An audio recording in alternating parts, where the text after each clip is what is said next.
अस्सलामुअलैकुम दोस्तों, फीमेल अंडों पर बैठती नहीं है। उसकी वजह क्या है? डेड एंड शेल यानी अंडों के अंदर ही बच्चे क्यों मरते हैं और उसका हल क्या है? और बच्चे निकलने के बाद एक्सपायर क्यों होते हैं? आपने बच्चों का ख्याल किस तरह से रखना है ताकि वो मरे ना? आज की वीडियो का टॉपिक बहुत अहम है। ये मसाइल बहुत सारे लोगों के साथ है और मुझे इस टॉपिक पर बहुत सारे मैसेजेस आते हैं, तो वीडियो को पूरी देखें ताकि कोई भी पॉइंट आपसे मिस ना हो। उसके अलावा उन सब लोगों का शुक्रिया जो लोग हमारी वीडियोस को पसंद करते हैं। आप हमारी वीडियो कहां से देख रहे हैं हमें कमेंट में जरूर बताएं। तो वीडियो की तरफ चलते हैं। सबसे पहले जो हमारे पास मसला आता है वो ये है कि फीमेल अंडों पर बैठती नहीं है। तो उसकी कई वजूहात हो सकते हैं। सबसे पहली वजह जो हमारे पास है वो है टेम्परेचर। टेम्परेचर को आपने बराबर रखना है। जो आइडियल टेम्परेचर है वो है 20 से 28 डिग्री के दरमियान। अगर इससे टेम्परेचर ज्यादा होगा या कम होगा तो बर्ड्स अपने अंडों पर बैठना छोड़ देंगे। दूसरी वजह बर्ड्स की मटकी या बॉक्स में जुएं वगैरह हो जाती है जिससे बर्ड्स परेशान होते हैं।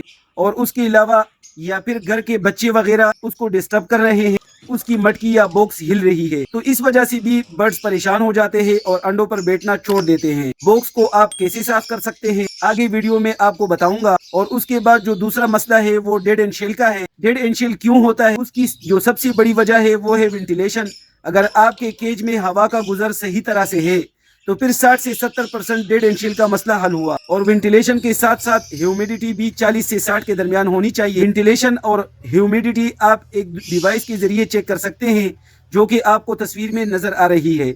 अगर ये दोनों चीजें आपके बर्ड्स के साथ सही है तो फिर उसमें डेड एंड शेल का प्रॉब्लम नहीं आएगा इंशाल्लाह। और उसके अलावा एक और बड़ी वजह भी डेड एंड शेल का हो सकता है, वो है कि जब एक बच्चा निकलता है तो ये बच्चा अंडों पर गंदगी वगैरह कर लेता है। इसकी वजह से अंडों के अंदर जो बच्चे होते हैं वो सांस नहीं ले पाते और उस वजह से वो मर जाते हैं। तो उसके लिए आपने डेली बेसिस पर अपने बॉक्स को चेक करना है ताकि अंडों पर कोई गंदगी वगैरह ना हो और उसको आपने साफ करना है। आपने एक कपड़ा लेना है और उसको नीम गर्म पानी के साथ गीला कर लें, अंडों को उससे साफ करें। अच्छा, अब उसके बाद जो मसला हमारे पास आता है वो होता है हेचिंग के बाद बच्चे एक्सपायर क्यों हो जाते हैं। पहली वजह जो हमारे पास होती है वो वीक ब्लड लाइन है।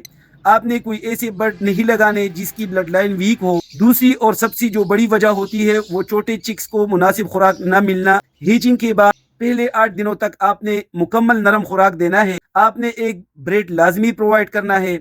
उसके अलावा आप चिली भी दे सकते हैं और पालक धनिया भी आप दे सकते हैं। जब बच्चे को नरम खुराक मिलता रहेगा तो वो इंशाल्लाह भूख की वजह से नहीं मरेगा। अच्छा, अब आपको बता दें कि जब बॉक्स या मटकी में जुएं वगैरह मसला हो जाता है तो उसके लिए आपने मटकी को अच्छी तरह साफ करना है और उसमें मोर्टीन पाउडर छिड़क लेना है और नई नेस्टिंग मटेरियल उसमें रख देनी है ताकि जुओं वगैरह का मुकम्मल खात्मा हो। उससे इंशाल्लाह आपका मसला हल हो जाएगा।